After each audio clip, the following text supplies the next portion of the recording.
So, welcome to Perspective Shift, Frank. How are we doing today? Good, Mike. How you doing? I'm doing great. We've got a very special guest today, guys. Thank you, Mr. Robert Lee Camp. How are you doing, Robert? I'm doing good. Thanks. Nice to be here. Absolutely. Nice. Thank you for joining us today. We're excited to kick things off with you. All right. Sure. Yeah. Give us a little background and how you what you do, and then we'll go from there. And sure. We have plenty of questions, but we'd like to hear the background and how you present this skill. Yeah. Well, when I was in my 30s, and I'm 70 now, so this is a while back. When I was in my 30s, I wouldn't guess you're in your you really 70s. do. Yeah. I was living in a community of yoga people. I was like doing this whole yoga ashram thing. And I heard about one of the women there. I heard she was doing astrology readings. And I don't know what it was, but just hearing that somebody could, I never knew you could do an astrology reading. Like I just knew nothing about astrology, but something about hearing that, it just like a flame just went off inside of me. And I never even talked to her about it. Like I knew the woman, she was actually one of my superiors, but I never even talked to her. But I immediately went out and got a book at the bookstore on astrology. Just went to the bookstore and just found a book, didn't know which one to get, just grabbed one, took it home and started reading it. And, you know, I was going around to all my friends. I was asking them their birthday and looking them up in this book. And, hey, does this fit you? You know, da-da-da. It just got me started. But, you know, I had never experienced that where something I heard about just got me so excited and I didn't know why, you know. So that led to me studying astrology on my own. And eventually I started doing readings, charging people for readings. I remember I was charging like $25 when I first started, you know. Yep. Because I felt like I was getting trained, learn to learn at the same time. So so I was doing that, but I was doing other work. It was just like a side gig, you know. Passion, and hobby. Yeah. And then when I got married and my wife and I moved to LA, and I had this woman was a client of my wife. She was a yoga teacher, and she said, "Oh, you're into the cards? There's a guy in town who's teaching about the cards," you know. And I was like, "Really? Oh my God!" You know, like I had no idea. And he has a book. He has another book on the cards, you know. And anyway, when you say the cards, are you referencing tarot? No, okay, no, not. This is an ancient science that is the root and the reason for the standard 52 deck of cards. Okay. And I'll explain that in more detail in a minute. So anyway, I found out this guy was teaching about the cards, which I had already been looking into, and I took classes with him, and I realized shortly after that this is the work I was looking for my whole life. I was looking for what's my purpose, and I just felt it in my soul that this was my purpose. So I took classes with him. He was already sick when I met him. I could barely get classes with him because he was so ill. And he died like a year later, and I got as many classes as I could. I got his book. I started integrating that knowledge into my readings. And it's a long story, but then I decided to write my own book. He was trying to write a book. He hadn't finished it. And I decided to write that book and finish it. He taught me all the methods that were being used in the book. I didn't copy anything of his, but I volunteered his estate to, would you like me to complete his book for you? And they were just they were not nice people. And so they were all greedy. And to this day, his book has never been published because they're all fighting over it. All of his estate people were fighting over the rights to it. And to this day, it hasn't been published, his book. So I got my book out and started teaching. I was living in LA at the time. And I remember going around from bookstore to bookstore. I had to convince them to carry my book because they had never heard of it. No one had ever heard of it. And I would say, look, it's really real. It works. Here, tell me your birthday, blah, blah, blah. And I would give them a reading, and then they would carry the book in their bookstore. And I was photocopying the books and putting them together, binding them and taking them to bookstores. Oh my You God, know, you're doing it all. Yeah. it was a small operation. Yeah. Yeah. But or do you feel comfortable sharing the gentleman's name? yeah, Arnie Lean. Arnie Arnie Lee. Lean. Lean. Yeah. And he has a book called What's Your Card? What's your card? All these books are out of print, by the way. There's that book, and the book that actually started it all is called Sacred Symbols of the Ancients. I forgot to mention that this friend of mine said, "Oh, you're into astrology? You should check out this book." And she handed me this ancient book called Sacred Symbols of the Ancients. It was published in like 1942 or something. Okay. Sacred Symbols of the Ancients. And I got that book, and I was just amazed because there were 8 birthdays of the year that have my same card. And I'd just been studying astrology, which is very specific. Like, you got to know the time, the date, the place, right? Mm-hmm. How could this be accurate? But it was so accurate. It was scary accurate for me. Yeah. Depicting my whole life and the challenges that I would have associated with my birthday and so forth, you know. So every everyone birthday has a that one card. positive. I'm sorry, go ahead. You go ahead. I was just going to say, so everybody has that one card. You mentioned you had one card. When you said eight birthdays, can you explain that real quick? Well, there's only 52 cards in a deck, and there's 365 days in a year. Okay. So Yeah. There's a formula, actually. There's a mathematical formula that you use to derive which card rules which birthday. And it's not like it's not something you would normally imagine, because some cards only have one birthday. Like the King of Spades, which is the most powerful card in the deck, is only January 1st. And some cards have 12 birthdays, like the King of Clubs and the Ace of Diamonds. Those cards have 12 birthdays of the year. Wow. So it's done by a formula that it's kind of hard to explain, but it absolutely works. It's absolutely accurate. What else? So I guess let's start with the cards real quick right there. Yeah. As far as so I'm very familiar with your work. You've mentioned in the past, so this card system, has been not so much handed down. We've had multiple different people who have claimed they've created the card deck. Who do you believe created the set of cards that we use today? Well, the man who wrote the first book on the science of, I call it the science of the cards, the very first book ever published about it was published in 1894 by a man named Olney, Olney Richmond. Okay. And his book is called The Mystic Test Book. Okay. The Mystic Test Book. And he claimed that that every major civilization claims to have invented the cards, which tells you that it came from a civilization much earlier than all of these. And he said what he said is they came from Atlantis. They were given to the world at the time of Atlantis, which he said was 20,000 years ago. Okay. Now, we can't prove or disprove any of that, but I believe him because his book is amazing, and everything he said in there, everything he taught in there was right on. Okay. So yeah. He was the first person that was allowed to bring this knowledge to the public. It wasn't even allowed. He said it was kept secret for centuries because we went through such a dark period in history that people would have been killed for this by teaching or using this knowledge for so long, and they had to keep it in hiding, And he mentions a passage from Revelations chapter 10 about the 7 thunders uttering their voices.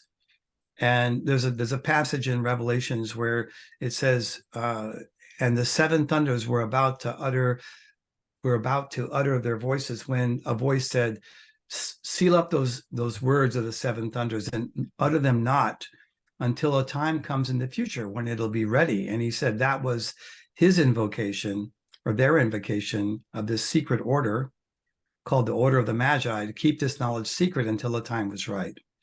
And so in 1894 was the first book ever published that no one had ever heard of it before then.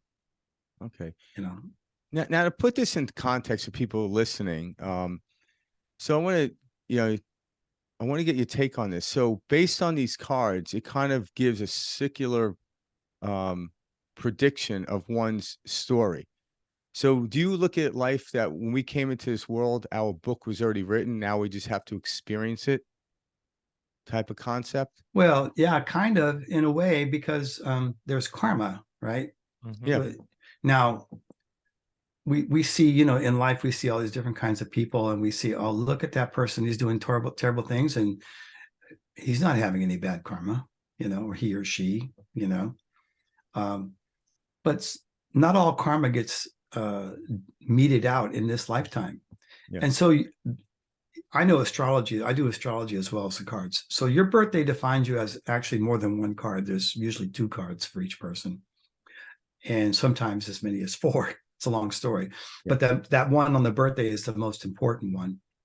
But that is a snapshot of your karma in this lifetime. Okay, it defines, like, there's a positive and negative to every single card in the deck. There's no such thing as a good card or a bad card, because every card has the potential for the positive and the negative. Okay. And this card that you are, which is coincides with your astrology chart as well. Okay. I mean, I do them together and they always say the same thing. The astrology says basically the same thing as the cards. Sometimes they reveal things that like sometimes the cards will tell me things that astrology doesn't, and vice versa. But they're really pretty much on track and the same information. Okay.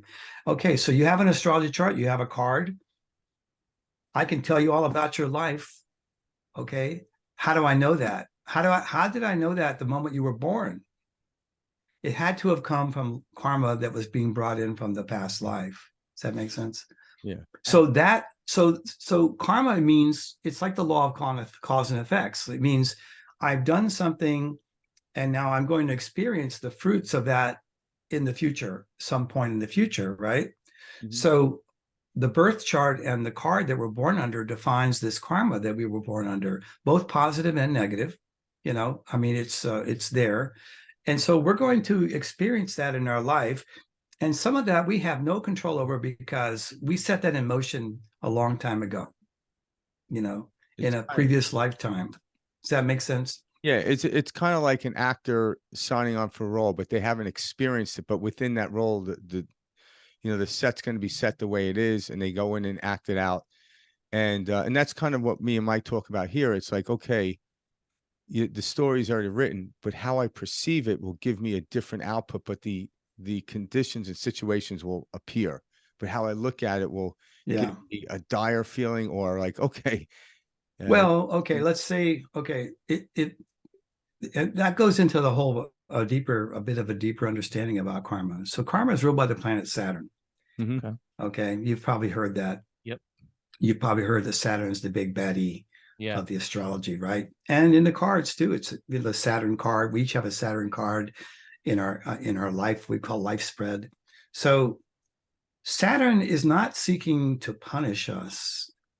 Saturn is actually seeking for us to have the complete experience. So let's just say that I have a lifetime where I'm very well known and I'm famous, and I just, like, you know, get into relationships without even thinking about the other person and how they feel, you know, and I throw my fame around and just, you know, and people get hurt as a result of that. And I'm not even aware of it.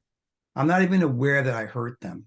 Does that make sense? Like, this happens every day. Okay. Yeah, they call those So, people kind of like so narcissists or whatever. It's kind of terms. yeah. So let's say I was a narcissist, and, you know, and in the process, a lot of people really got emotionally injured by me and my callousness and my lack of understanding and all that stuff. So Saturn says, okay, you only got one half the experience. You didn't get the part that they experienced. So I'm going to arrange it so that you experience what they experience. So you get the whole picture of what that kind of behavior engenders in people. So Saturn is really all about balance. Like, if you notice that it's the 5th planet, but it's the 6th planet from the sun. It has a 6-pointed star on the top of it. Did you notice that? Yeah, I've seen that. Which they just discovered, like, in the last few years. Yep. it's all about, it's like the Star of David. It's all about balance. It's about like, okay, so Saturn's saying, well, you're out of balance there. You know, you've only experienced one half of this kind of behavior. So I'm going to make sure you experience both halves of it. So you'll be in this lifetime and you'll have somebody just like you were in a previous lifetime that treats you the same way you were treating other people in that lifetime. And you'll go, oh, that's bad karma, that's punishment. Well, it's not really, though. It's just the universe wanting you to really see the effects of your own actions. See? So that a lot of that, let me just complete it. A lot of that karma, it gets transferred from lifetime to lifetime. We don't live long enough to have that be played out in one lifetime. Yeah. So essentially, throughout the ages, each individual is going to pretty much play every role. Kind of like how, Yeah. you know how Rich Little is, right? Yeah. How he would do a movie and he would be the only one acting it, but he played every single role. So like I remember he did a Christmas Carol. So he was not only Ebenezer, he was also Tiny Tim and everybody else. So that's kind of like how we're laying out. But yet in the world we live in today, there's a different body holding that viewpoint. And so we seem to be separate. Well, it's interesting because in the cards, there's a thing called the grand solar spread, which is how the cards are laid out. And it's 7 rows, seven columns, and 3 cards at the top, which makes 52. And our birth card, moves around every year. So in a way, we get to experience being every card in the deck over the course of our lifetime. We get to live in their house and know what it's like to be there. Like that's already built into the system, you know. It's kind of cool that you said that because that's exactly what the cards do. Now, have you noticed, because you've been doing this for a while now, it's like, what, 30 years. 30 years. 30 years. So since what, 88 or something? That's when you first 89 was when I published my first book. Yeah. That's it. Yeah. So have you noticed, because there's a lot of talk about the energy on the planets changing and stuff like that. Have you noticed, have you ever met someone that this seems to be their last lifetime of karmic experience? Or is that possible? Or how do you look at it that way? Like, well, this is their okay, last so acting job. Great question. I've been on a spiritual quest my whole life, and it's brought me to the place I am with it now. And if you were to ask me, well, what's your spiritual thing now? Like, what are you doing? I would say, well, it's the best thing to describe would be the non-dual path, if you're familiar with that term. Yeah, I just came from Rupert Spira. Yep. Okay, I love Rupert Spira. Yeah. I mean, Spira, whatever. I listened to him for a long time. All last week. Yeah. Oh, you did the whole thing? Okay, so you know all about that is okay. So when you wake up, when a person wakes up, you transcend your card. Yeah. Okay, there's an awakened teacher here in Asheville. It's a woman. She's like 46 years old. She's a real estate agent. She's a mother of 2 daughters. She's awake. And she's a 5 of diamonds and a queen of spades. And 5 of diamonds are like, they're not even known to get married. I mean, and they have, they're one of these really, 5s are kind of erratic people. They're always like unhappy where they are and wanting to do something else. They're adventurers and so forth and so on. So, but she's happily married for over 20 years and has 2 grown daughters. And, she exhibits none of the negative traits of her card. She does exhibit the traits of her card, though. She does a lot of her teachings are like a 5 of diamonds, like no rules, everything, no meditation. You don't have to do no practices. Everything you need is right in front of you. Everything you need is going on right now. That's how she teaches, right? And that's very 5 of diamonds-ish, but you'll never see her get angry at somebody. You'll never see her get upset, because she's worked through that stuff. And so it's very possible for anybody to transcend their astrology and their cards. All right. That's beautiful. Yeah. That is because for people listening, because some people, when they hear this, like, oh my God, my life's mapped out and I don't like the way it looks. I'm like, that could be well, people. Okay, so 95% probably of the people on the planet, that is their life. We think we have choice in our life. This is my philosophy anyway, but we don't really have any choice because we're being dictated. Our whole life is being dictated by what's up here, which is this mind is creating this reality that we call our life, right? And it's always about comparing ourselves with other people so we can be better than them, so we can feel more secure in our frail little identity that we're carrying around and all that shit. Oh, excuse my language, but No, you know okay. what I'm. You can This absolutely. is not okay. a PG show. Yep. You know what I'm talking about. If you were talk with freely. Fire for a week, you know exactly what I'm talking about. Yeah.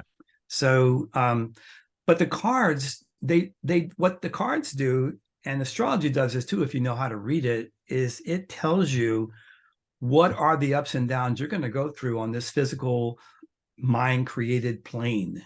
You understand? It's like it's the path of your ego. It's what you're seeing in the cards.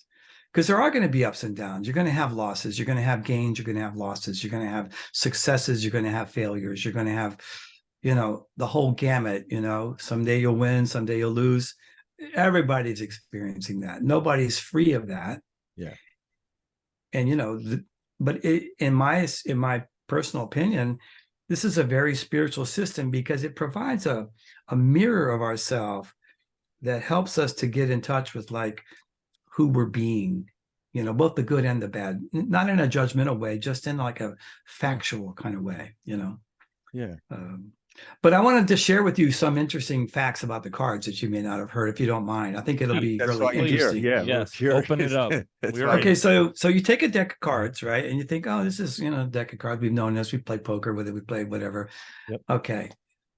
There's 52 cards in a week in a deck, and there's 52 weeks in a year, right? Mm-hmm. Now that's a coincidence, right? Sounds like a coincidence. Okay, there's 13 cards in every suit. There's 13 full moons every year, 13 lunar cycles. The word month is actually month. It was meant to be, months were meant to be, it was meant to be 13 months. Okay. But our calendar has kind of jive things around. Got that question I'm for going to you. be talking to you about that. Okay. So, so the calendar we have now has 12 months. Okay. So what? We have 12 face cards in the deck. We have two colors, red and black for day and night. We have 4 suits for the 4 seasons. That's all cool, all interesting. Now, take every card in the deck and take the number on the card. An ace is 1, jack is 11, queen is 12, king is 13. Add up the whole deck. What does it come to? Guess. Yeah, 365. Well, no. 365. What? And that's including the Joker then, right? That includes the Joker, who is a day and a quarter. Yeah. Oh, a day and a quarter. Because the Joker is December 31st, and he is no card. That's the only birthday you can't read with this system. Because a Joker can be any card, and they can change at will. That's Anthony Hopkins, Val Kilmer, Donna Summers, John Denver. Yeah. They were all Jokers, huh? All Jokers. I mean, Anthony Hopkins, I used to think, I could never tell how old he is. Yeah. He looked old when he was young. He looked younger when he's old. He's like, yeah, it was like, I was talking to somebody about like how like Anthony Hopkins is one of these actors that never method acted. And I found that to be interesting because we always think that the greatest actors are method actors. And he's like, no, I just show up. And when the director says cut, I go back to being, Sir Anthony. He didn't say that, somebody else did, but right. And it was funny because the person who was asking that question said, well, is there a little bit of Hannibal in you? And he goes, heavens no. He has the ability. It was the way he said it. Because I think the person got a little nervous. Yeah, she's ready to haul ass out of there. It's funny because I was just talking about Anthony Hopkins just like last week. And also Ben Kingsley. Ben Kingsley is also a Joker. Yeah. And he plays, I mean, that guy, he was Gandhi. I mean, and then he's like a killer in other ones. Like, yeah, he's a killer. And then he's a guy hunting down serial killers in another movie. Yeah. Ben Kingsley. So, Jokers, every once in a while they'll call me, hey, what's wrong? How come you can't read me? Well, I just can't, I just gotta let it. I can read them with astrology. I can give them an astrology reading, and it's but I can't do the cards because that day is Fool's Day. That's the Fool card. Yeah, it's all very interesting. Fool card reference the Fool from the tarot deck or no? Yeah, yeah, it has the same basic meaning. Okay. Now, keep in mind that no other deck out there, and there's like zillions of decks now, like everybody's made their own deck. Uh-huh. Have you noticed? You go to there's a bookstore in town here in Nashville, and the guy happens to be a collector of tarot decks. Oh, okay. And he's got a whole wall, like your bookcase behind you there, Yeah. that high, Wow. like 30 feet long, tarot decks. So none of those decks correspond to the calendar. All right. What would you say the difference between a deck of cards and a tarot deck is? Because clearly, Well, there's the tarot- major arcana, which comes from the tree of life, Okay. is thrown in there, and there's an extra face card. Okay. There's a knight and there's a page, right? So which one of those is a jack? Well, we don't know, but there's nothing mathematically interesting about the tarot deck or any other deck that's out there. So, This is the one and only deck. This is the original card deck of all decks. Now, tarot readers get upset about that when I say that, because they think that the tarot is it. They think it's the oldest and, most valid, but it's not. I mean, it's obvious when you look at a deck of cards and how it connects with the calendar that everything else came after the deck of cards. so for sure, the tarot came after the deck of cards. Well, they don't want to. Admit. They don't want to. I They don't want just to like say to that. get your opinion on that. That's what I was. Yeah. What do you think came first? Well, only Richmond, the guy that wrote the first book, he didn't have a very high opinion of tarot. He just said it's just a hodgepodge of so many different things, devils and different things like that. Well, that's what Catholicism is, a hodgepodge of, well, yeah, you're right. This, There's all like, kinds of absolutely, absolutely. Because I were both raised Irish Catholic, that was our upbringing, and so I just kind of like to tie things in like that, and I'm like, yeah. I guess from the standard or the understanding of the 52 card deck, it's never changed. Where you mentioned there's infinite amount of tarot cards, so there seems to be this, they keep changing it so that there's room for change, which also gives you this incompleteness.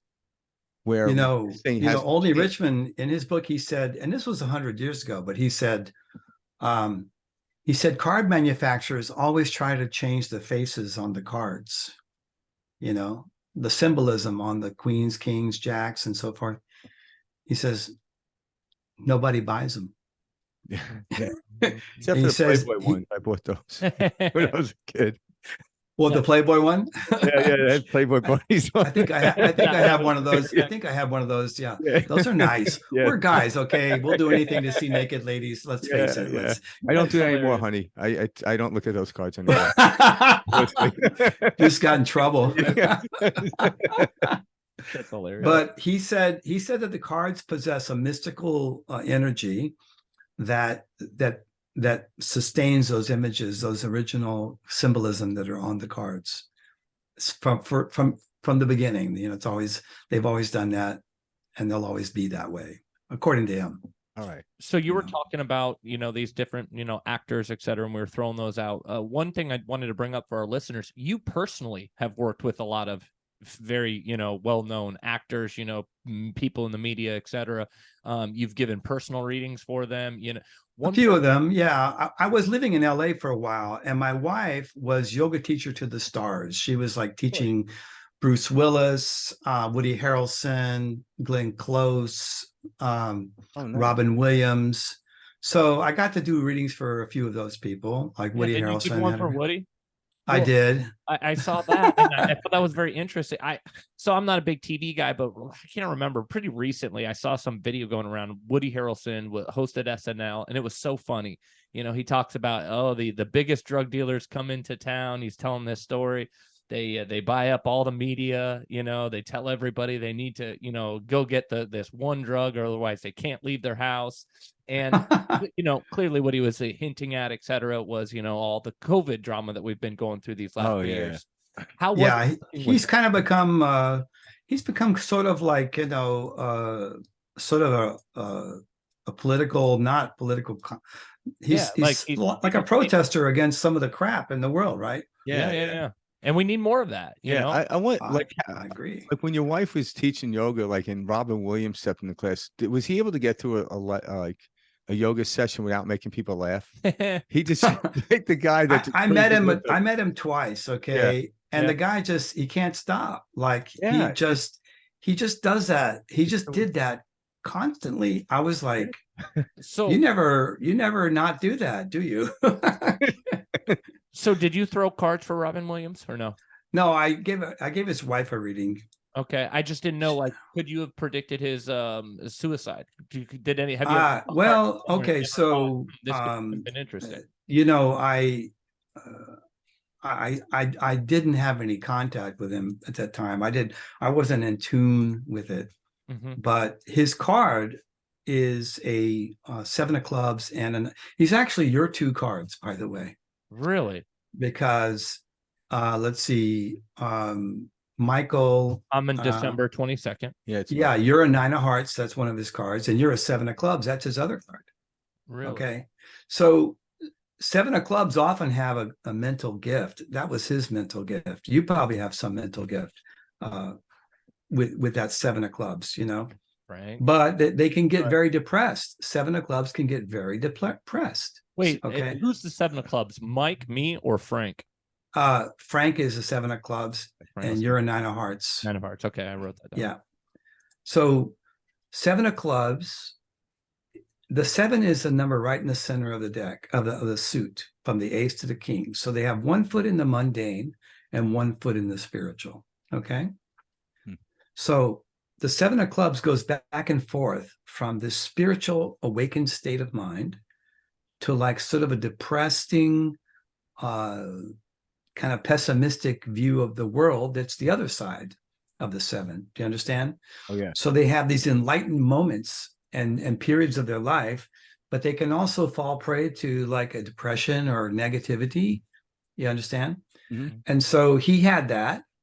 Okay, he was brilliant. He was amazing. His family, you don't know this, but my wife and my son, my first son, they hung out with him a lot. They used to go, they would rent an island and take my wife and my son with them, and she would do yoga with them every day for like a week or two, you know. Cool. But they didn't treat him good. His family were really, really mean to him. Can you imagine you have this man and this father, and the wife is like putting him down constantly like that? I heard that a client of mine was in Maui, and she ended up sitting next to him at the pool, and he's a very nice guy, but then his family was very like they treated like she's like, that's just weird that they would talk to him that way. You know, and she's Yeah, exactly. enamored by him, but then she's like, well, maybe he's a bastard. I don't know, you know. Yeah. But because Well, she only knew him as Robin Williams, the actor and comedian. right. But she Right. found it very weird that these people were outwardly saying stuff to him in front of other people, and he Weird. just stood there and That's interesting. Like, I hadn't heard that before about it showing up in public like that. But I'm not surprised, because from what my son told me, you know, he was like, he was treated worse than anybody else in the family. oh my god, You know, they all kind of like Crapped on him. Yeah, just crapped on him like verbally all the time, you know. So, you know, I think if you combine, and the other card he has is nine of hearts. Okay, nine of hearts can be very sad too, because it represents losses in relationships. Nine of hearts. Okay, most nine of hearts people experience one or two significant relationship losses in their life. Michael, how about you? Have you had relationship losses in your life? When you say relationship losses, I mean, I've had the Like people kind of take advantage of your kindness and of your generosity and just kind of turn around and just you know, like screw you over, things like that. Has that ever happened to you? I mean, to some extent, I've experienced that, you know, throughout my lifetime. I've been grateful enough that I haven't had any crazy loss, you know, nothing too detrimental or anything of that nature. But Right. I definitely can, That's cool. you know, relate to what you're saying. Yeah, I mean, it varies from person to person. It's not exactly the same for each person, but that's a general theme. So when you among nine of hearts people, you'll find, because here's the positive side of nine of hearts, is giving love to the world.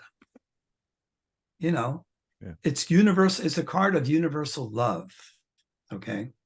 By the way, the 7 of cards, Frank, is spiritual knowledge. That's the high side. Okay. And here, look what you guys are doing. Yeah. I mean, you're both doing the high side of your cards right now. That's what you're doing. Yeah, we enjoy it. So, you know. Yeah, and your 2 cards sit right next to each other. Oh, we're sitting next to each other. Exactly. Yeah, I can show you actually. I'm very interested to dive yeah. into this because this will be something fun for the audience too, because they know Frank and I, they tune in each week with you know, our show, and so they've got a good idea of our personality, our personal lives, etc. So cool. like what you're talking Yeah, about. my wife might benefit from this. Well, you know, I like we all to can benefit from this. I like to ask couples what their birthdays are, because I say, tell me your birthdays, and I'll tell you who the boss of the family is. Yeah. Because you can tell. I'm going to show you guys. I'm going to just share my screen real quick. Please do. Can I do that? Yeah, absolutely. Yeah, please do. Okay. Let me. You can share the screen with the audience, right? That's okay with you? Yeah. It's fine. I just got to get it on the screen and so you can see it. Okay, here we go. Share screen. This is the layout of the cards that I was just talking about a minute ago. Yeah. Okay. And okay, here's the 9 of hearts. See that? Mm-hmm. Here's the 7 of clubs. Oh, right on. Okay. Next to each other. And so the cards go from the right to the left. Okay. So like Japanese, how you read from right to left, not left. That's right. So Michael is looking ahead and he sees Frank. Okay. Mm-hmm. Now, Michael is also a 9 of diamonds and Frank is also a Jack of clubs. So those cards are also right next to each other. Look at this. Funny. These are your second cards. Wow. So you guys, when you're right next to each other, it's called the moon connection because there's a sun and a moon. The one on the left is the sun, the one on the right is the moon. And the one on the left is usually the one who is the leader. But in your case, you have 2 of them going both directions. So it's like perfect. It's like there's no official leader. No. But this is the most common connection between married people. Okay. You know, it's the most it's the most important connection. You guys are kind of married in a way, you're working together, but it creates a sense of closeness and a certain the similar way of looking at everything. You understand? Like you look at life in the same way. So there's communications really highly accelerated with this aspect. Okay. Yeah. So there you are. So, thank you for sharing that. Yeah. So both of mine were clubs, right? 7 of clubs and Jack of clubs. Yeah, you're That's right. And clubs are information and communication. Gotcha. All right. Okay. And what's diamond? Michael is a heart, which is relationships, and the 9 of diamonds, which is values, right? You're a double 9s. 9s have to give. They have to give. Yeah. Really? It's almost like they're forced into it. And see, here's what's interesting. Like Eckhart Tolle's a 9 of diamonds. Albert Einstein was a 9 of diamonds. Eckhart Tolle would always say, the only way you can wake up and be enlightened is you never wake up by gaining anything. No. It's always through losing. And my teacher here in town, Alea, she would say, well, you got to lose everything eventually, you know. Yeah. So 9s have this potential to have these spiritual experiences more than other people. They have them quite frequently, you know, experiences of oneness when they let go of the self, of that ego self. You see what I'm saying? Mm-hmm. So life encourages that for them more than other cards because they usually have more losses. You understand? Mm-hmm. They have to let go. I've heard you talking about 9s before. For some reason, I thought 9s was a card you did not want to get. There was something like a 9. Well, most people hate having so you have a yearly spread every year that tells you what's happening in your life, what's going to happen. Mm-hmm. By the way, your whole life's already in the book. Yeah. Every spread for every year of your life is already in the book, so you can go back and test it. But usually, when a 9 shows up, something's going to happen that you don't want to have happen. Like something's going to end. You're going to lose something. Not always, though, because sometimes it's the end of wanting something. So you actually gain something with a 9. because it's the end of, like, I had a 9 of diamonds long range for my long range card. Long range is like the major card of the year, right? I had a 9 of diamonds that year, and I had wanted to learn to fly for like 20 years. Yeah. And I learned to fly that year. It was amazing. I didn't lose anything. But that fulfillment, 9 can bring fulfillment. I'm talking about in anybody else's spread, right? Yeah. Your spread too. If you had another 9 show up in your spread, it can mean fulfillment for you. It depends on the position, because there's good positions and there's like a Saturn position is going to be something rough always. A 9 in Saturn. Okay, I see what you're saying. Yeah, but Yeah. so a loss is an end in a sense, but then it emerges a new beginning at the same time. So it's how you look at it, I imagine, as well, right? Well, when you have the 9 there, if it's in a negative position, one that tends to express in a negative way, Yeah. you're going to lose something that you don't want to lose. Yeah. And you're going to resist it and fight it. Yeah. And it's gonna be painful. Yeah. Because it's there because you need to let it go, but you don't feel like you need to let it go. You don't want to let it go. Yeah. And I had a 9 of spades, the worst card in Saturn.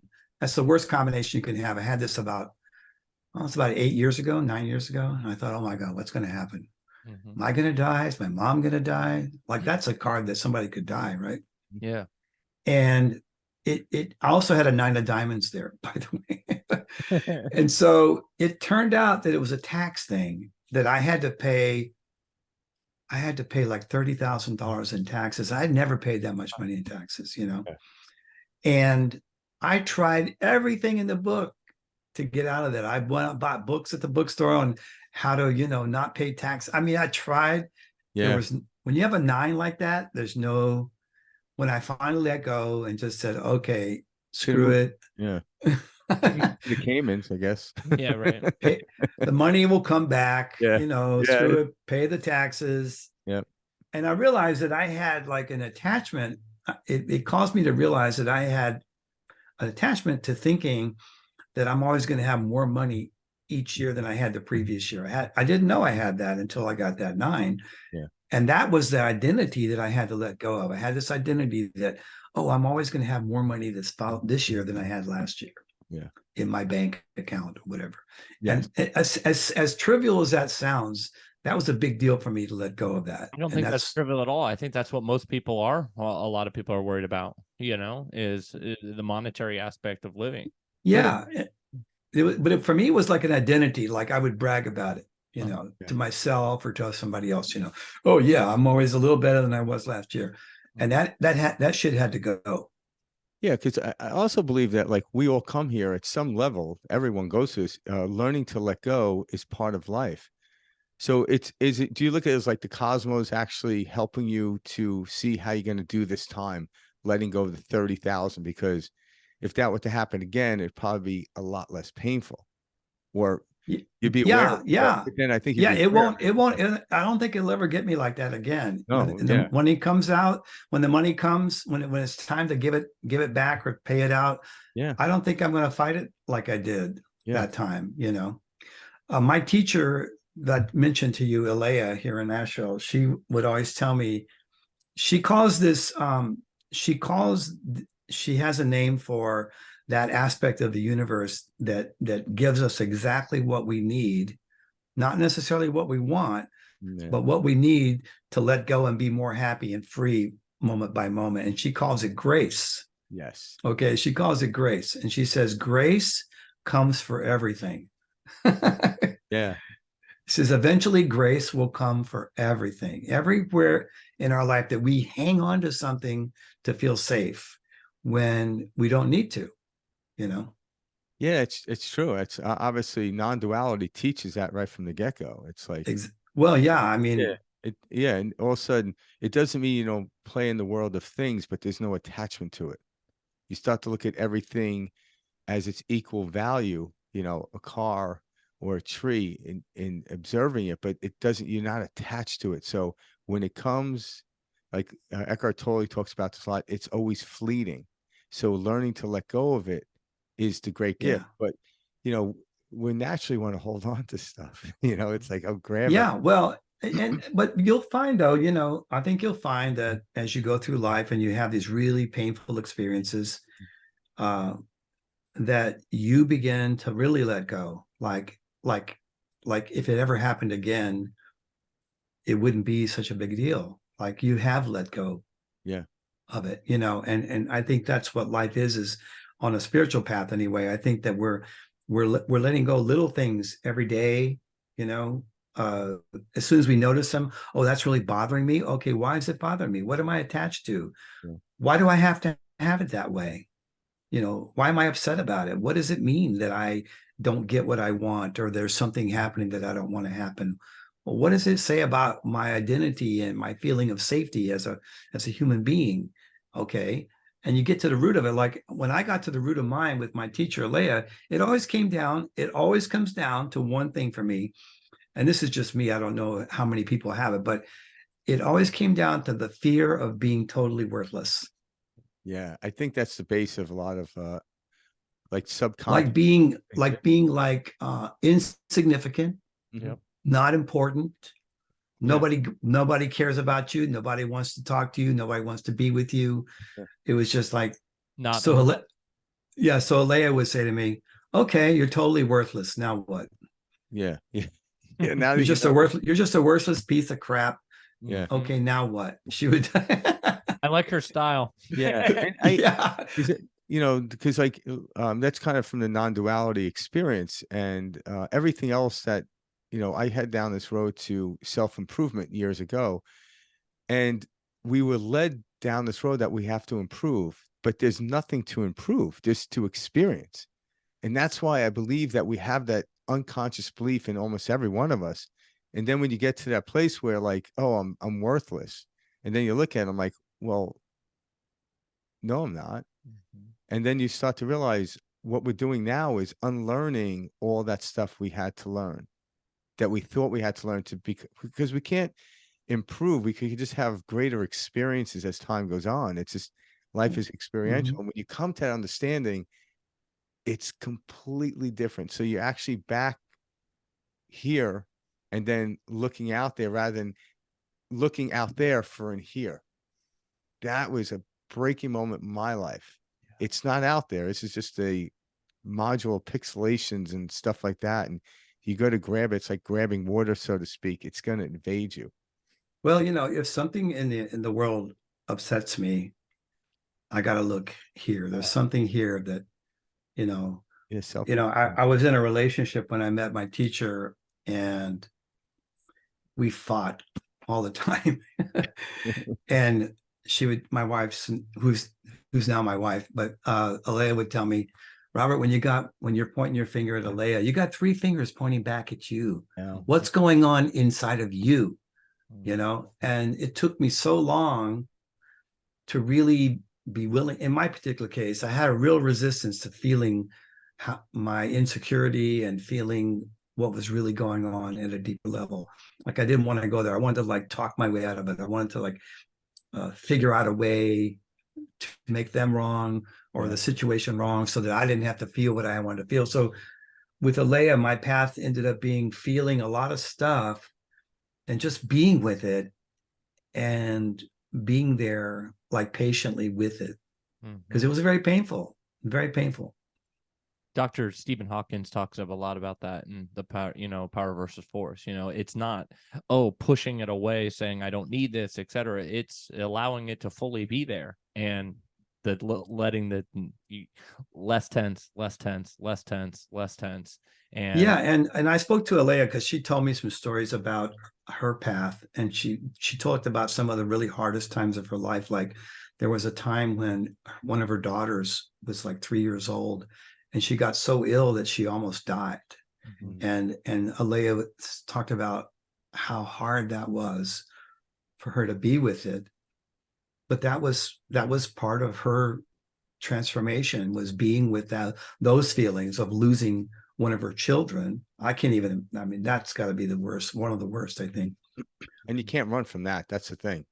And I would say to her, well, I'd said, well, so did you get past that? Is that over now for you? She goes, there's no way of knowing. You don't know what's coming in the future. Like you don't think like, oh, that's behind me now. Like, so whenever I talk to somebody, like I have a lot of clients, right? And when I get a client and I'm looking at their chart and I'll tell them about something that's an issue.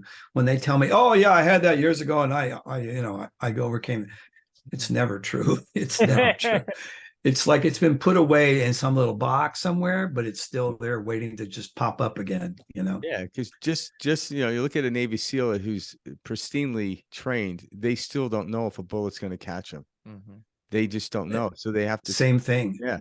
So they just know every time they go out, you want to keep that, I guess, thought out of your And mind. anything can happen to anybody at any time. The universe is so amazing. Yeah. You can't protect yourself. No. There's no way I mean, some of the weirdest stuff happens to people. Yeah. You read about it in the news every day. I mean, it's not even like nobody's fault. It just happened to them.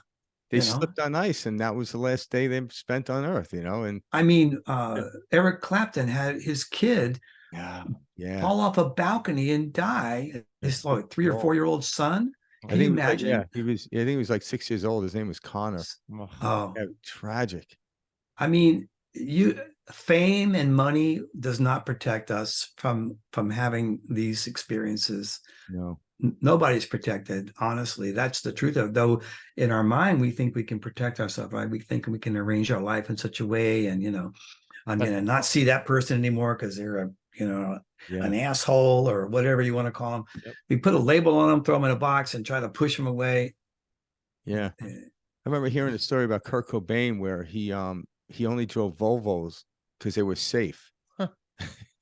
And I'm like, it's like, and then he ended up blowing. Like, yeah, well, that's kind of funny. It is kind of funny. It's but I mean, I guess I do the same thing in other aspects too. It's just for him, because he actually did pass away. It was kind of like we don't see our full spectrum. It's probably why we get married, because the other person will look at us like, do you realize what you're doing?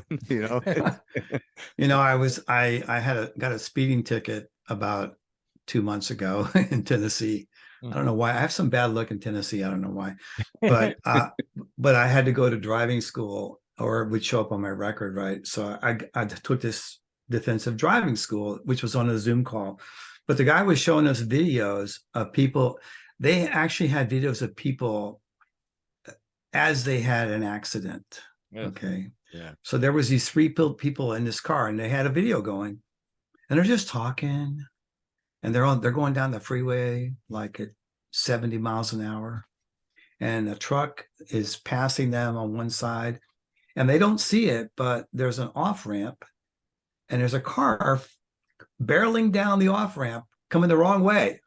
A car coming out of the off ramp onto the freeway. We don't know why. And that car crashed into that truck and then into them, and all of the people in all those cars died instantly. Oh, wow. And he kept playing it over and over again. I was like, oh my God. And I was like, anything can happen. It was nobody's fault. Yeah. I mean, it was the person's fault going on the off ramp. We don't even know why he did it. Yeah. No one ever got to find out. Well, what the hell were you doing speeding down an off ramp? He got mixed up. Could have been an old guy that, who knows, Took a wrong turn. But I mean, that just proved to me that anything can happen to anybody at any time. Next time you get pulled over, just read the officer's cards, and maybe he'll right. Let me throw you a reading, officer. Yeah. Sometimes you can tell like they've already made up their mind. Like sometimes you'd like to talk about, you're like, oh, he's not going to listen to me. He's not going to, forget it. Turning us around. Just give me the ticket, get it over with. So Robert, can you dive a little bit deeper into Franken-My cards? Can you kind of explain to us a little bit more? Yeah. Can you also tell us how many cards do we each have? Well, there's this, we call it the birth card. It's the card that rules that day of the year. That's determined by a formula. Okay. And it's fixed. The same day every year has the same card. Okay. And then your sun sign determines your second card, which is we call the planetary ruling card. Okay. And then there's also a decanate. It's another astrological thing, the decanate of your sun. For example, Frank, you're in the 3rd decanate of Leo, which happens to be Aries. which is ruled by Mars. Okay. And so your Mars card becomes your decanate ruler. Otherwise, you only have one card, because Leo is the ruling card for Leos is the same as their birth card, because it's the sun. Yeah. It's the sun. The sun is ruled by the sun. Leo is ruled by the sun. So Leos typically only have one card, but some of them have a second card we call the decanate. So you have this Jack of Clubs, 7 of Clubs, and Jack of Clubs. Michael, you have the 9 of Hearts, and I'm pretty sure you're a Capricorn. I am correct. Yeah. So you're a 9 of Diamonds as well. Okay. And that's because you're Saturn. It's I can show you something if you don't mind. I'll share my screen again here, and I'll show you I'll show you how this works. This is my software program that I wrote and created. Nice. And I'm going to put your life spread up here. Okay. So this is there's a lot of extra stuff on here that's confusing, but this is your let's see. Is this Frank or is this Mike? This is Frank. Okay. Yeah. Okay, so Frank, you're a 7 of Clubs here. You have the 5 of Diamonds in Mercury position. You have a Queen of Spades in Venus. You have a Jack of Clubs in Mars. You have a 9 of Diamonds in Jupiter, and so forth. So you happen to have that Jack of Clubs as a ruler. It becomes a second identifier of you, because Aries rules your decanate. Okay, so you got that? So this is a life spread, by the way. These are the cards that tell us all your karma for your whole life. Okay. All right. Is there anything you want to point out to us right here about Frank's? Anything that's jumping out at you? Well, first of all, I told you he was a 7 of Clubs. It's in the center of the suit of knowledge. So it's the highest expression of the 7 of Clubs is spiritual knowledge. Okay. But you have to understand, Frank, that you're all about information. Both your cards are clubs. Okay. Yeah. So you're an information guy. I mean, Oprah Winfrey's a Jack of Clubs. She's all about information, right? Bringing people together for information of different people. That's what she does, right? Yeah. Okay. You're doing the same thing in your own way. Okay. I don't have the money. Yeah, well, there's a lot of things we don't have that she has, but that's true. But you're not big and fat either. Yeah, there you go. Silver lining. Anyway, so let me get Mike up here real quick. Let's see here. I gotta grab. Where in the heck did he go? You might have me. Sorry, Michael. Sorry, this is taking longer. Yeah. Oh, I think I said Michael. Yeah. Yeah, I was gonna say you probably put Michael in. I think that's how I sent it to you. Yeah. Did you see Michael there in the list? I didn't. Oh, there it is. Yeah, there you go. Perfect. Okay. So Michael, here you are, 9 of Hearts, and let me go to the life spread real quick. So Saturn, Capricorn is ruled by Saturn. So your ruling card is the Saturn card in your life spread, which is the 9 of Diamonds right here. See that? Yep. Okay. So your double 9s, I talked about that. Mm-hmm. I've run into lots of time to time. I had actually a client who was your birthday, different year. Okay. And he was working on,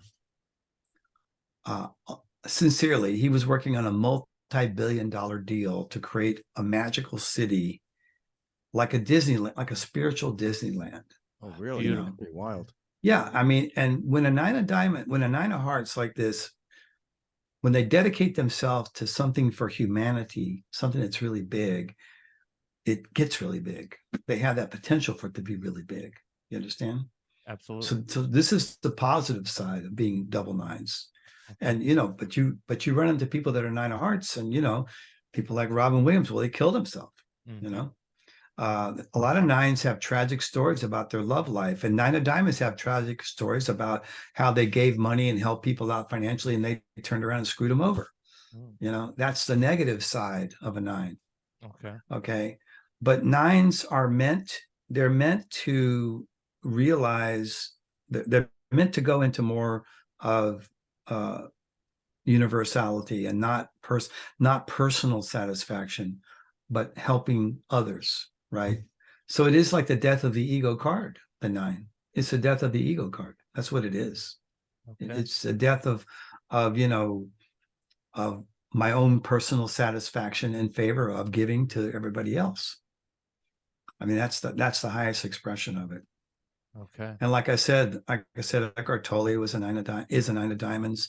There's a lot of spiritual teachers that have been 9s. What's his name? Adyashanti. Oh, yeah, we've covered him. He's retiring. Great. He's a 9 of hearts. Yeah. Is he? The Scorpio 9 of hearts. Yeah. Yeah. So, you're in good company. What about the rest of the cards that you're looking at? Is there anything that jumps out? Well, every one of these cards means something. Okay. Every one of them means something. I don't, even when I read from somebody, I don't go through their life spread and tell them what every card means. Okay. But it's written about in my books. The Love Cards book has the descriptions of, what your life path is all about. Which copy should those listening get? Should they get Cards of Your Destiny, or should they get the Cards of Your Destiny? Has your past. It has all these spreads for your whole life, and you can predict your future. You can look in the past and confirm it or not. Mm-hmm. You can. It's the time-based spreads. It doesn't tell you anything about your card. Okay. Love Cards tell you all about your card and the relationships with other people. Gotcha. So for this program that you have here, people have access to this, right? Yeah.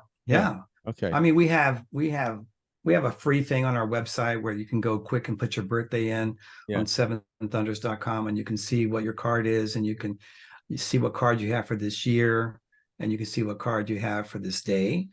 Okay. And also for this 52-day period that you're in, because this divides the year up into 7 52-day periods. See? Right. Nice. Starting on isn't it interesting? Like 7, 52, it all it all fits together so beautifully. Yeah. People don't realize there's a lot here. This is just the surface of it. Mm-hmm. Wow. Okay. And that's so you're in the Uranus period right now, mm-hmm. Michael. You're in the Uranus period. So your birthday's coming up. Yep. And this looks like you've had a lot of success this year. You guys have had some success. Absolutely. And more success is coming. So I saw that in Frank's cards too. Okay. I saw money coming up in Frank's cards. Nice. In about 3 months. Oh, nice. Big chunk. All right. Whatever that is in 3 months. You should make sure you have something in place that can, garner that money, because I had that card one year and I saw it coming in the beginning of the year, and it was in the middle of my year.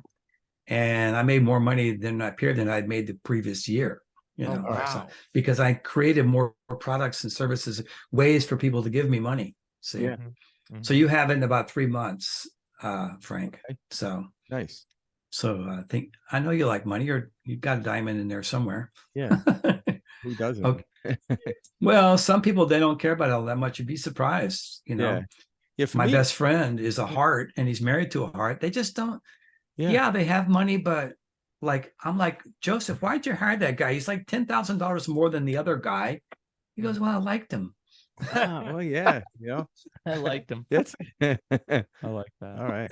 I mean, he's a heart, right? He's all relationship. So I'm like, I don't get you hearts at all, man. That's like, you're throwing money away over here. I can't take that. Yeah. Go ahead. What were you going to ask me? I was going to ask you, how does so astrology was the first thing that got you into the cards then, correct? That's kind of what I was doing astrological readings when the cards showed up. Yeah. Okay. And so do you see, was that the biggest connection you saw was, oh my God, the astrology, the birth charts, the natal charts, all this stuff absolutely coincides and connects with this 52 deck of cards. Is that when I first was introduced to the cards, first of all, I told you, it just blew me away. It wasn't a very flattering description of my life, by the way. Mm-hmm. In that Sacred Symbols of the Ancients book, it was I thought it was the most negative thing I'd ever read. Oh, really? I threw the book down. Then a week later, I went and bought one because I realized it was all true. It was like, oh my God, how did it? So then I looked at everybody I knew, and it just fit. It was amazing.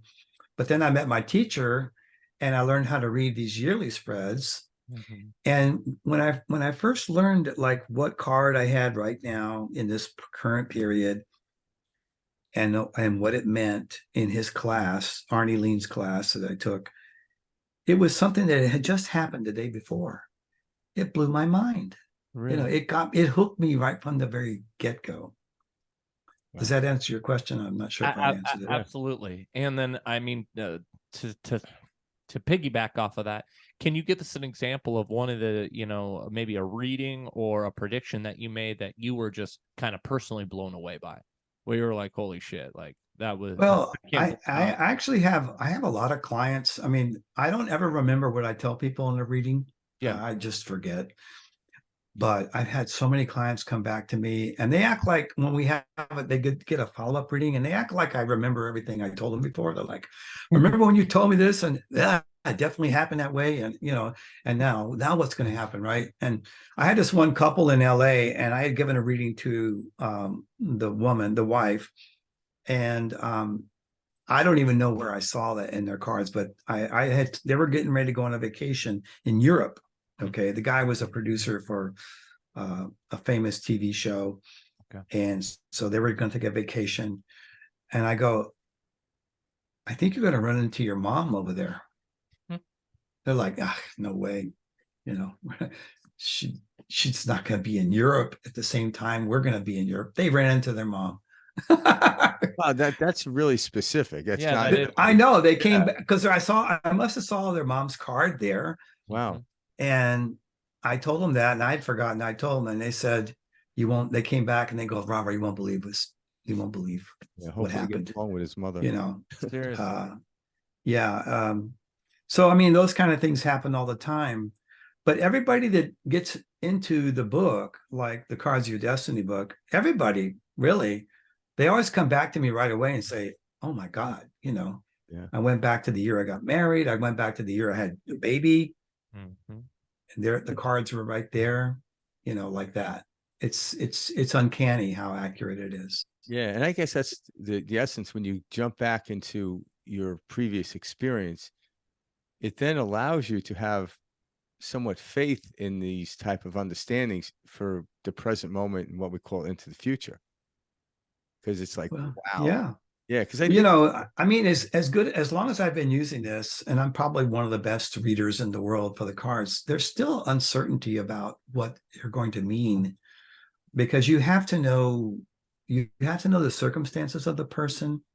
yeah. You have to kind of know where they're coming from, because what you're looking at when you look at your cards is your own personal experience. It's not actually what's happening to you. It's what you're experiencing. I'll give you one quick example.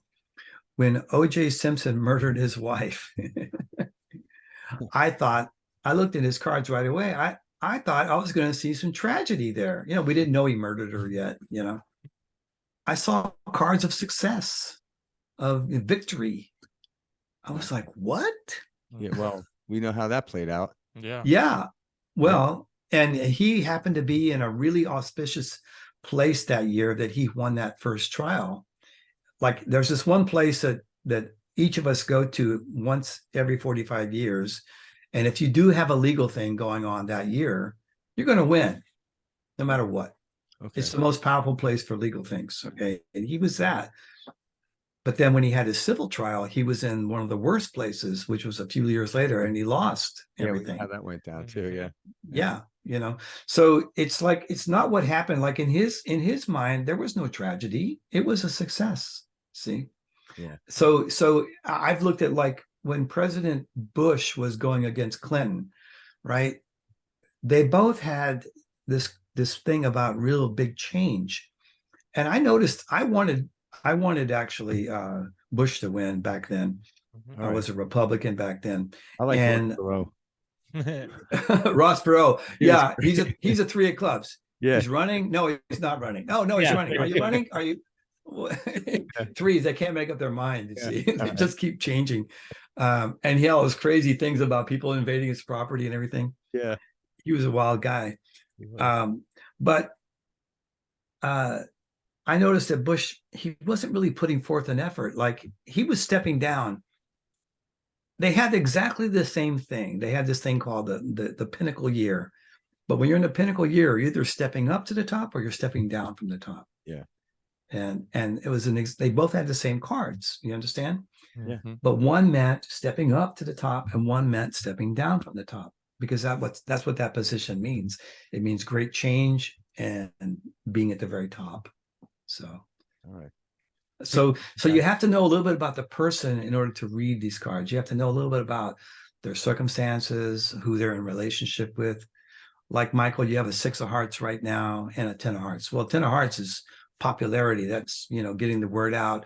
And you have that coming up again in Neptune in your next period. You have a 10 of hearts again. So you're going to have a lot more popularity, more social stuff, or more or larger audience, gathering a larger audience in the work that you're doing. It's One up of to those you to two build the things. show, Mike. Yeah, right. No, Exactly. it's just going to happen. It's Yeah. going to No, happen. it's funny. Like I work in real estate, Robert. That's what I do for work, and so it's Okay. to see. You talk about that the one real estate agent, because I mean, especially in our line of work, you don't have the most conscious and awake people that I deal with. No. You know. By the way, nines are great salespeople. By the way, Oh, really? Nine of diamonds is considered one of the best sales cards in the Oh, that's deck. awesome. Well, yeah, I I figured. forgot to mention that. Yeah, there you go. But it's great, seeing this, because this gives people a way to dive in and really learn about themselves on a deeper level, Yeah, karma they that they get want to they experience. get to see like how they in Russia they called this system the matrix. That's what they came up with. Yeah. They call it the matrix. So you get to see how you fit into the matrix, and you get to see your own personal karma in a non-judgmental way, both the good and the bad. And you get to see your tests and your successes and your challenges coming in your life before they get to you.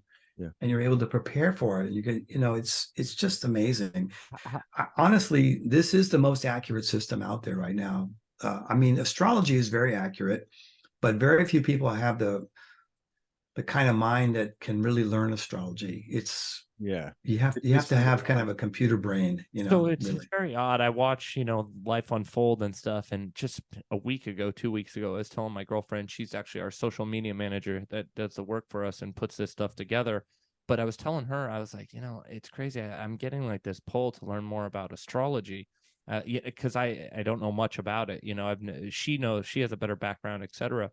But where can those who are interested in learning more about astrology get a good head start? Like, what is there any content, authors, anybody that you would recommend to dive deeper on the astrology side of things? Because Well, there are so many books on astrology, and I want to be honest with you. Like, I can be a little pessimistic, like a 7 of clubs sometimes, because there's so much bullshit out there. There's so many people that, I mean, I've had readings with famous astrologers that were crap, really, because it turns out that in this day and age, that fame doesn't mean you're necessarily any good. wow, It just means you're famous. Yeah. yeah, So there's a book that's out of print. okay, If you can get your hands on it, it's the best book on astrology that I've ever found. It's a small book. The man who wrote it knows nothing about astrology. It was completely channeled. Oh, wow. Okay. It's Right. called Astrology Plus, and the author's name is Hilarion, like hilarious. okay. So Hilarion. is that the channeled being that came through the It's Yeah. Hilarion? Yeah. Hilarion. He wrote a book called Astrology Plus. Best book on astrology I've ever read. Well, there you go. So, if you can find it, you can get them used on Amazon.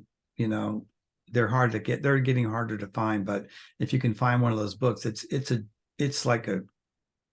it actually transformed my whole understanding of astrology. Like I was studying astrology, but it all came together when I read that book. I got it. Like, Well, I was telling my girlfriend, I was like, in all circles, and we're talking 80 years ago, 60 years ago, astrology was a normal thing amongst,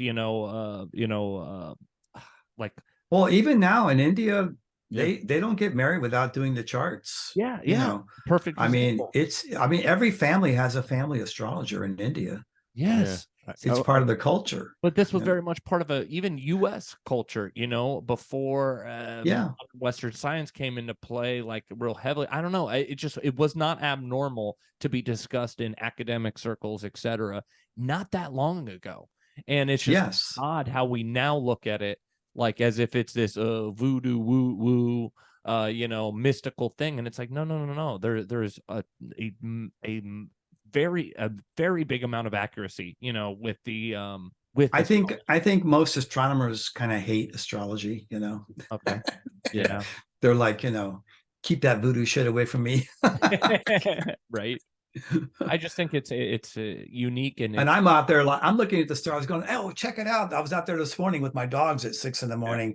and there's Mars over there, and you can tell because it's got a red tint to it, it's really bright this morning, and over there was Venus, and I was like, it's just so cool to look up and see the planets, and then to know what the astrology is doing. Like when you see the moon conjuncting Venus, it's going to be a great day, for like 2 days, Yeah, so all the planets and the stars are basically telling us a story, and that through astrology is a translation of it. That's right. It's funny. Did I ever tell you that story? Well, you could learn astrology, Frank, if you wanted to. Yeah. Because you got the mind. You're a jack of clubs, declinate. I'm also a jack of clubs, declinate. Okay. We're super smart. We're super stubborn, and we always think we're the smartest guy in the room. That's hilarious. Yeah, I can actually think of that. I love that. Oh, and we're stubborn, and we think we know it all, and we get stuck sometimes. We get stuck in our own shit sometimes, in our own head, and sometimes we can't see the forest for the trees. But we are brilliant, and we can figure shit out. So you might like astrology. You might like it. Yeah, because my wife, she's a very patient individual, and when I get stuck in stuff, she just like what's going on, and it's that very sweet voice, and it upsets me. It's weird. Mm-hmm. But she pulls me out of it. She does a great job at it. And then she's like, so next time that happens again, I'm gonna let you know before it gets full blown. I'm like, it's not gonna happen again. And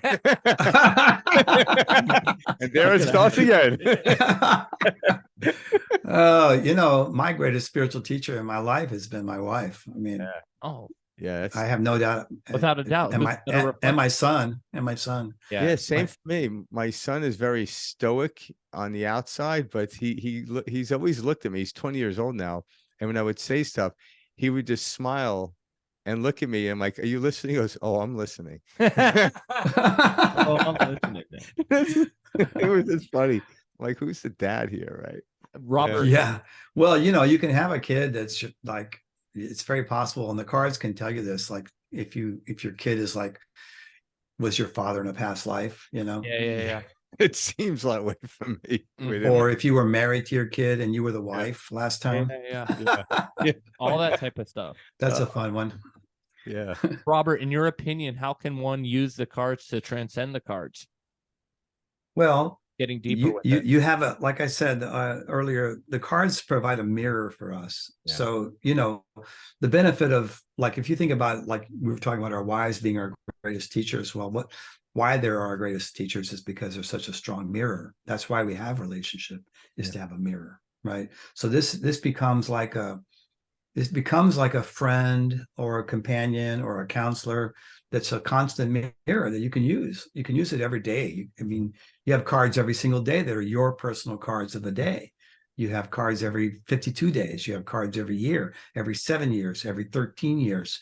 So there's you can look at the cards in a meaning, you can relate it to your life, and you can see how things are playing out. So it just becomes another tool of being a mirror, in my opinion. Yeah, and I guess you if you talk back to your cards, they don't care. No. And that one thing we learned a long time ago was that the cards never lie, but people do. Yeah. Yeah. I'll have clients that will come in. Sometimes a client will come in and they're not telling you the shit. They're not telling you the truth. And I'm looking at the cards going, why are you asking about money? I can tell you're getting divorced or something. What's going on? Like that. They won't even tell you what's going on. Wow. But it's there in the cards. Yeah. And I trust the cards. I can see a lot of people doing that. Well, I think a lot of people do that. And from my experience, why I've done it is you didn't want to be judged. Mm-hmm. So yeah, they don't want to be. Yeah, exactly. That's exactly right. Yeah. But then when you be open, you realize, well, if someone's judging me or not, that's on them. So you do this transformation into that. So you become more open. But I try to present it in a very, I don't have any judgment. Honestly, I yeah, don't, I mean, unless the person I'm reading for is like a serial killer or something, I Right, don't really yeah, have like right. judgments about them, because I've done probably everything that most people have done more than once. And how can I judge them? Because I'm the same guy, yeah. as Imagine to be them. in your position, you would have to be pretty open-minded. Like, Well, it only you helps. well, even our clients that we get in doing readings are always a mirror of us in some Yeah. way, right? I was So just gonna say that you're creating that mirror even with the clients that you're Yeah. interacting with. I see it in the clients I work with and have, on a business level, personal level, all of the above. yeah, and usually they come to you with the same issues that you have at the same time frequently, like and how are you going to help somebody with something if you haven't worked through it on your own? Like, Yeah, what are you going to tell them? yeah, Sorry, I can't help you. yeah. Yeah. I'm still working on that one. Haven't got that figured out yet. Yeah, so it comes back down to there are no accents in the universe. And we see it seems to be random, but no one wants to we know it's not random, but I guess the randomness is the misunderstanding. And obviously this card system here will take the randomness out of it. That's how I'm looking at it. It will help. Yeah, Yeah, that's I'll give you a roadmap. actually true. yeah. I was telling Mike, it's almost like when I was in high school, we get a novel we had to read, and what I would do is I would read the cliff notes.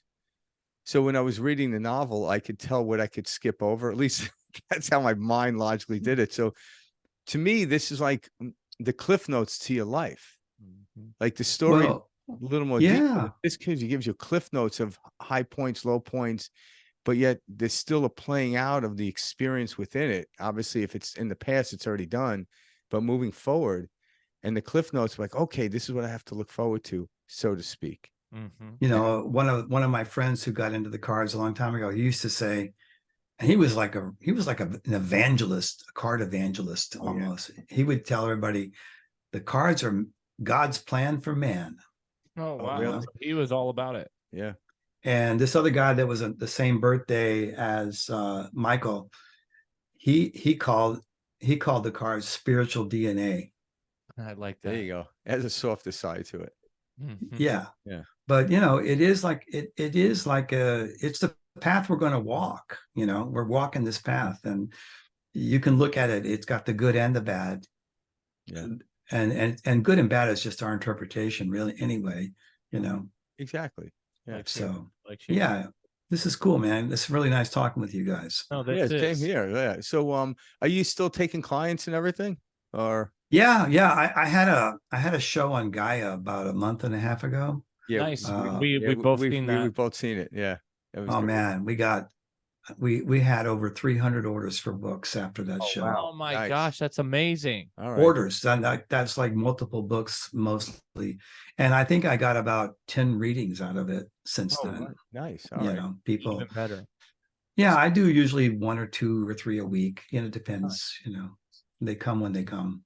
So you I still like doing readings. I like teaching. We have a year-long, we have a 10-month training program that we do every year when they're right in the middle of one, where we okay. train people to be professional readers. It's Oh, called the nice. Magi Card Certification Program. Okay, so So how can people find you? And we'll put it on in the descriptions, but just Sure. how can people find? 7thunders.com is the Okay. best way. 7thunders.com. 7thunders.com. Right. Seven Thunders. Yeah. The All right, number fun. 7, not the word 7, the number 7. Yeah. Oh, perfect. I have 2 questions that I got to ask you, Sure. Robert. Okay, Absolutely. so one is you were inducted into the Order of the Magi, correct? Yes. Can you In tell us? 1992. Yep. Yeah. Can you give us a brief synopsis of what the Order of the Magi is? Yeah. So only Richmond was a How- Grand Master in the Order of the Magi back in the early 1900s, and he established a temple in Chicago. He Okay. had one in Grand Rapids first, and then he went to Chicago and he opened up a temple, and they held ceremonial stuff. And he was told even before, like he was a soldier in the Civil War. And during the war, one night he was on guard duty, and a guy came out of the shadows, and he almost killed him. Of course, he was coming out of the shadows, and he was on guard duty. But the guy said, you're going to be the Grand Master of the Order of the Magi, and you're going to bring discard knowledge to the rest of the world. And Holding says, I'm not even going to live to see the end of this war. Yeah. What The side? guy says, no, you're going to live. And he says that throughout the rest of the war, like bullets would go through his hat or through his pant legs. Really? What? Yeah. And, he came very close to death, but he didn't die. Die. And he was given, people showed up in his life that gave him these old books. And he was actually the world checker champion, like for 4 years. Oh my God. Oh, really? And he was his day job was he was a homeopathic apothecary. Now, they didn't have computers back then, but I don't know if you know anything about titrations, but it's a very, like, they're taking like a millionth of an ounce or something of a substance and putting it into these homeopathic remedies, See, back then homeopathy was just as popular as regular pharmaceutical. It was more popular than what we have now. But Big Pharma took over, so. Yeah. So, but anyway, he was really, really smart mathematically, and if you ever get a copy of the Mystic Test book, it'll blow your mind. You won't be able to figure out half of it, not even a quarter of it, but not even a fifth of it. Yeah. It's still, you can get them now. They're still in people are still publishing. It's out of copyright, so anybody can print them now. So, so now you're sharing this knowledge. That's your role as a member of the Order of the Magi, correct? I met the order. I was somebody told me that I was looking for the order and I couldn't find it. And it's one of my friends who was into the cards said, I think I found the Magi, and she gave me a phone number, and I called them. I was living in LA, and it was a number up in Paradise, California. And I answered, I said, is this the Magi? And this old guy is like, I'm the Magi, all right. His name was Frank Koenig, and he was the Grand Master of the order. And so I just introduced myself, and they called me back like a week later, and they said I had to come up there. They had something important to tell me. And I just went up there, and they told me that I had to be initiated as a Grand Master. They gave me a past life reading and explained how I had been one of the 3 associates of Daniel, the prophet Daniel. Nice. And I had learned the cards from him, and I was initiated and given and that's when it all came together. Like, that's when I realized the system was all spiritually based. I didn't know that before then. I got you. So you're like an ascended master in that place. So we have the order going now. We have a group of people, and we meet once a month. But we're more focused on the spiritual aspects, stuff like Rupert Spira and Eckhart Tolle and stuff like that. Absolutely. So, wow. But we're keeping the cards going. So far, everybody in the order has been trained and certified, and they're all really good card readers too. But when we meet, we don't talk about cards all that much. We're focused more on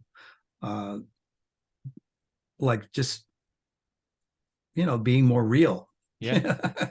It's getting real about our lives and what's going on and so forth. Fundamental consciousness. Yeah. Like, not being an asshole. Seeing when our ego, like being aware when our ego is coming up, and being aware of, like, what this grace is bringing up for each of us, and talking about it and sharing and all that stuff. Yeah, because it really leads you to a sense of freedom. There is no greater commodity than freedom and peace. That's what we're all looking for. Yeah, and when you step into that, like you mentioned earlier, non-duality, it's always been there. And I wasn't ready for non-duality. Like, I realized that it came when I was ready for it. I wouldn't have even been interested in it like 10 years ago. It just, even though I considered myself to be spiritual my whole life, like, my version of spirituality was, yoga and meditation and satsang and chanting and other things. And it finally evolved to this point where I feel like this is the real deal right now. This is like me facing my shit for the first time, See, that's powerful. Yeah. Have you guys been exposed at all to Sunny Sharma? No. Oh, go on YouTube. He's just like Rupert, but he's a younger guy. He's an Indian guy. How do you spell his last name? Sharma, and it's Sunny. Okay. He's sorry got about tons of YouTube videos. My wife's taking a training with him right now. Okay. We'll have to cover him on But the show. We'll do it. but his videos, you'll get it right away. He's just like Rupert, but a little bit different. But definitely, he goes right to the heart of the matter. You know. Yeah, direct route. Yeah, because that's Yeah, what direct path.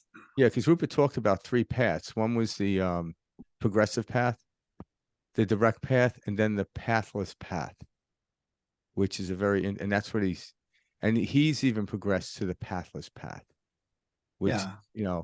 but all of them lead there. So it's not like one isn't necessarily better than the other. It's just different. Yeah, and wherever you are on your Wherever you are, path is where exactly. you are, and it's the Yeah. right place for you to be. Yeah. And you may not, I mean, my spiritual teacher, Alea, my best friend, told me about her for 2 years. I was not interested. Yeah. And then all of a sudden I was telling myself, I really need a teacher I can sit down with and really, really talk it out, like really get real with. Yeah. And I thought, oh, what about her? I'll check her out.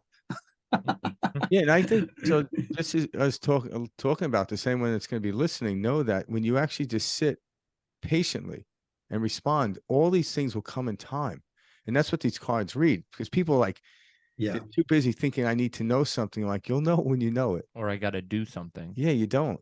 Just relax into it, and you'll know when to respond. And the cards obviously help with that. Like The cards can be connected to your spiritual path. Absolutely. Like a person who's very materialistic can take the cards and they can go, oh, this is when I should gamble. This is when I should not gamble. Yeah. This is when I should invest. This is when I should, okay. Anybody can use it. Okay. It's meant for everybody. Yeah. But if you're spiritual, it takes on a whole different dimension. Gotcha. Yeah. It becomes a way because no cards are bad when you're taking a spiritual approach. Yeah, it might be difficult. You might have to feel some things you don't want to feel, but you're going to get something good out of it. Yeah. Okay? Yeah, the same thing. Why would a Navy SEAL go into spuds? Like, why would they do that? Because they want to see how powerful they are. There are easier boot camps. That's for certain. Oh my God. Yeah. I don't know. I couldn't even imagine. But they choose it Yeah. because they want to know how powerful they are. So that's kind of how I look at the spiritual realm, like going into that, and there's different, I guess, levels, if you will. But yeah, we do it because we want to like see if we have what it takes. And it's like, yeah. Everybody's path is beautiful and it's unique. But we're all going to the same place and we all want the same thing, right? We just want to be happy, right? Yeah. That's it. Yeah.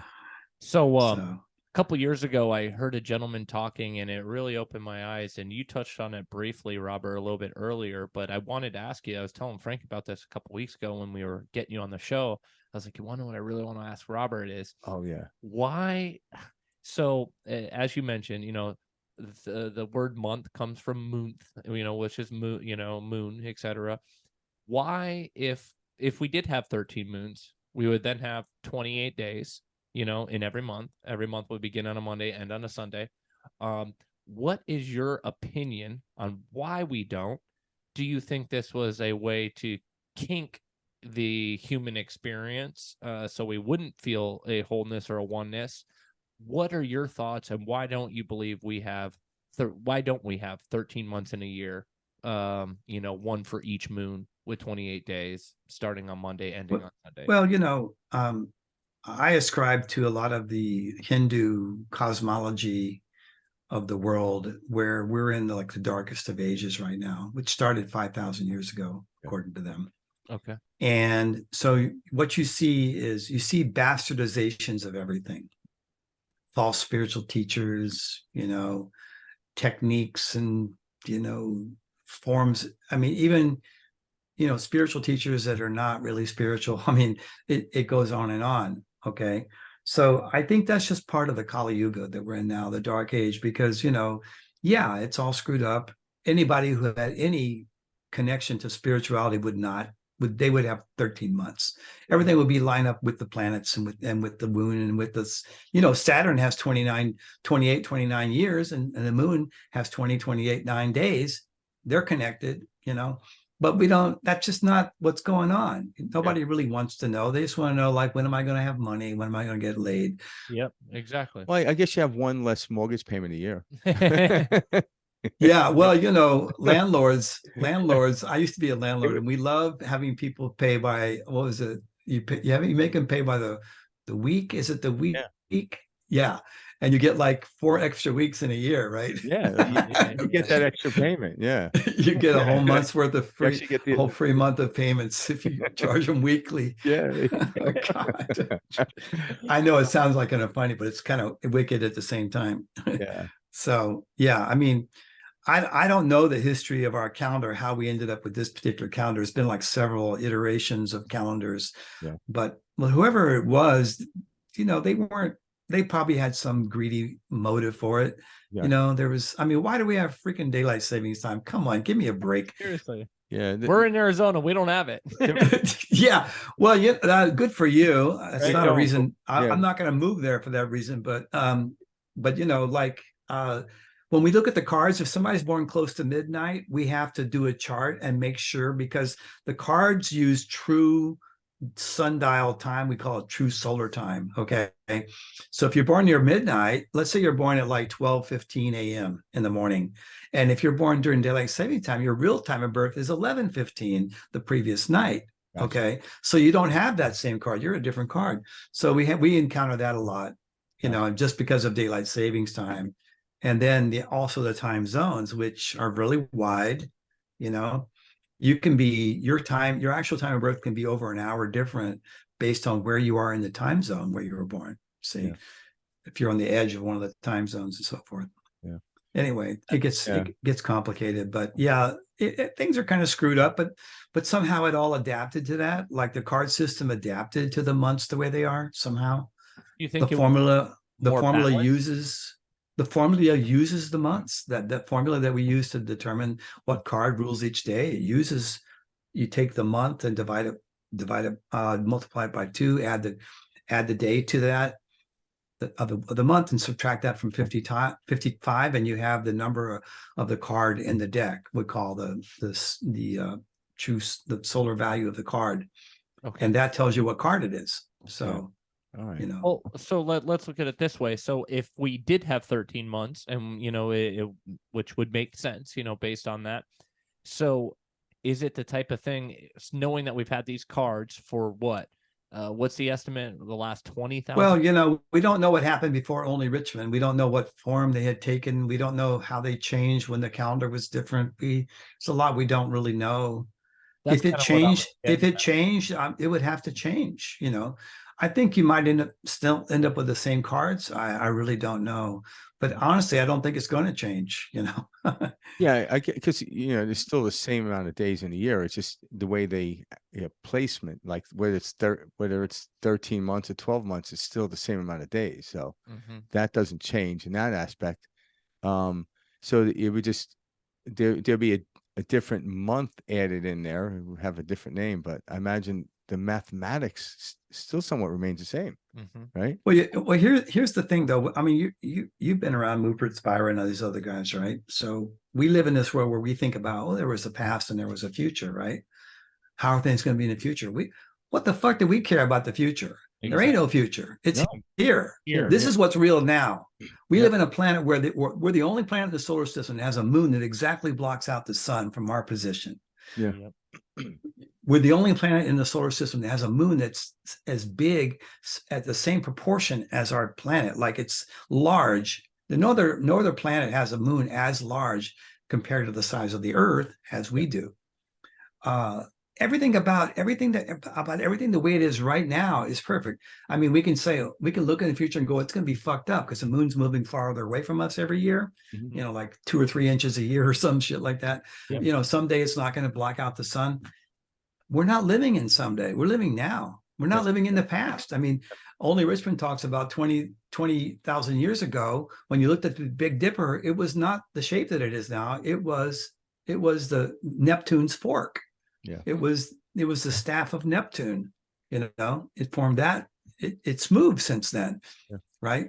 But we're living now, so everything is now. That's all I can say. And I think that's what happens. People get so scared. I see people, like, especially with climate change, and they're freaking out, and they're stepping out of the present moment. And I'm like, well, freaking out isn't going to change anything. It actually, that's right, it makes it worse if you can make it worse, in other words. And I think that's kind of what the spiritual movement's coming down to: be present, because, like you said, nothing is known in what Well, all of our hopes and fears are in the future. yeah, that's it. And our If we're anxiety. afraid about something, and I get afraid a lot, I'm a Cancer, I get afraid Yeah. easily. And I have fears at nighttime. I have chickens. I'm afraid they're going to get eaten by raccoons in the neighborhood, you Yeah. know, things like that. I lose some sleep. Yeah, over Almost. yeah. I caught a freaking raccoon last night. Yeah. Oh my gosh. Yeah. He's my 5th one that I caught and That's relocated.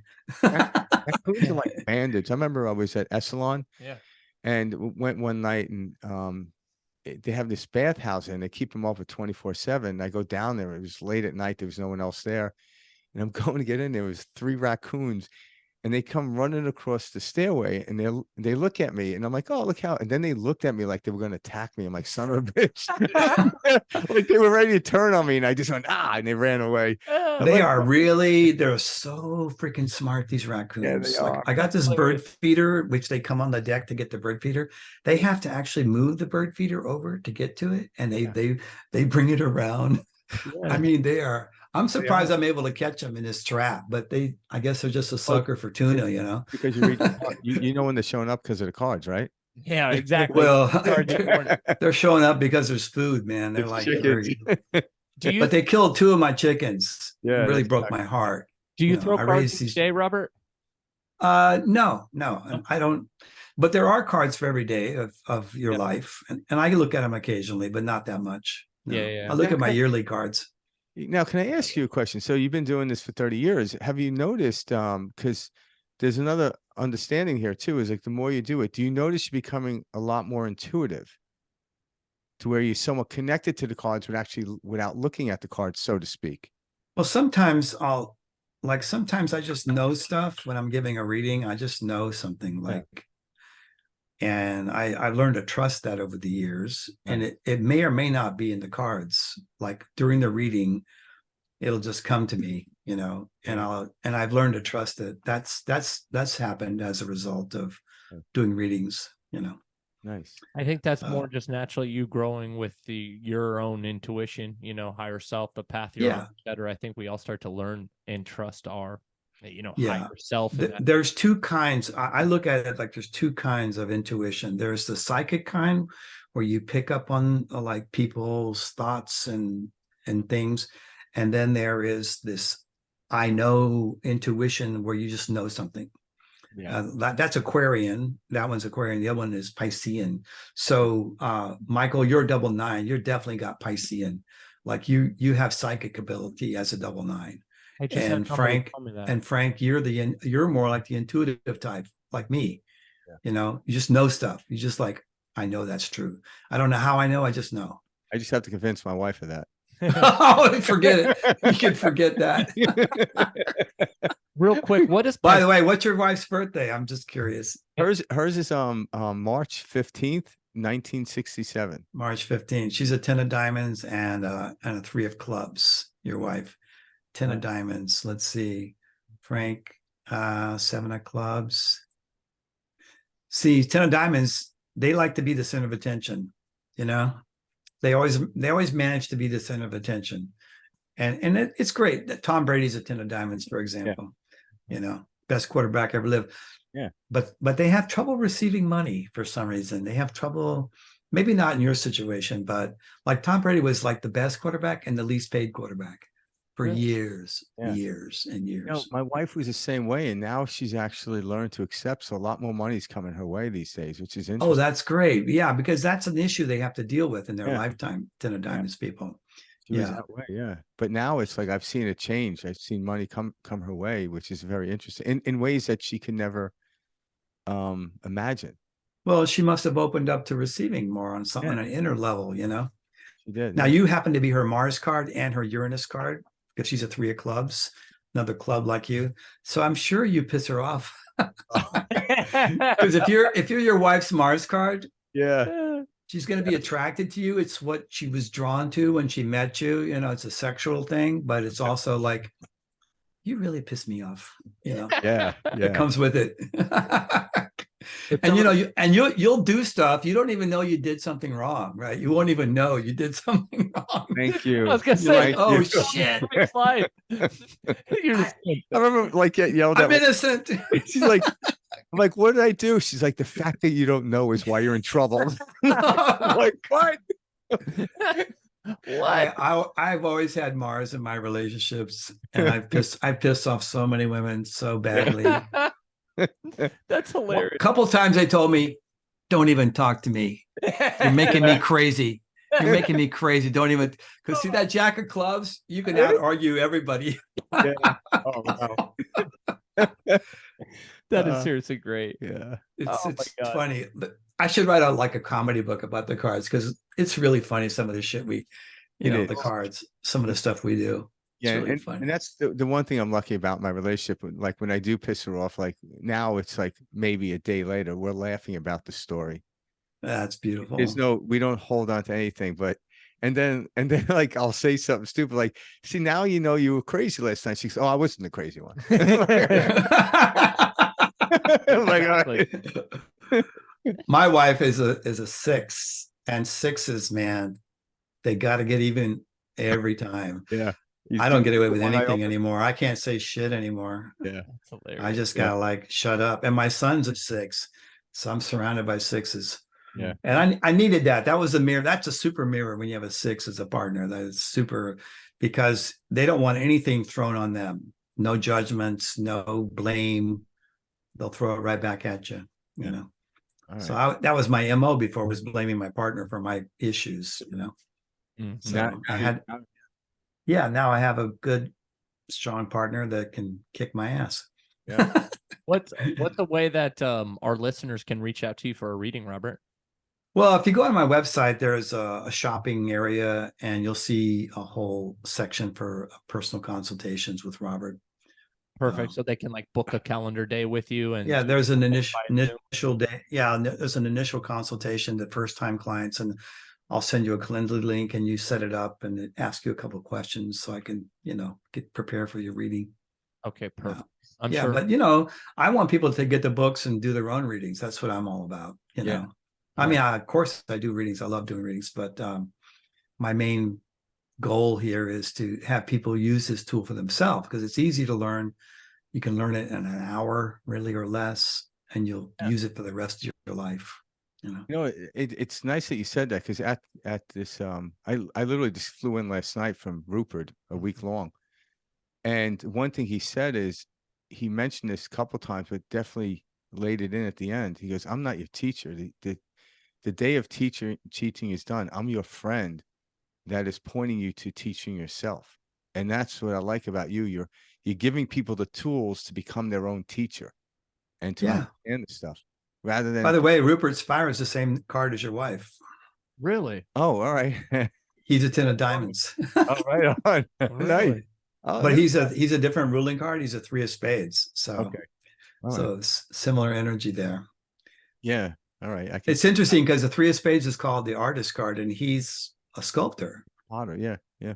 Mm-hmm. Yeah. So I thought that was kind of cool. That is cool. Yeah. I've been so fascinated with this whole conversation today, Robert. This is eye-opening, because it's cool.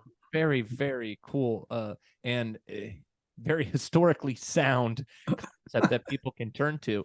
What's older than multiple civilizations, the decks of cards. Yeah. And so it's would you describe it as a tool of divinity?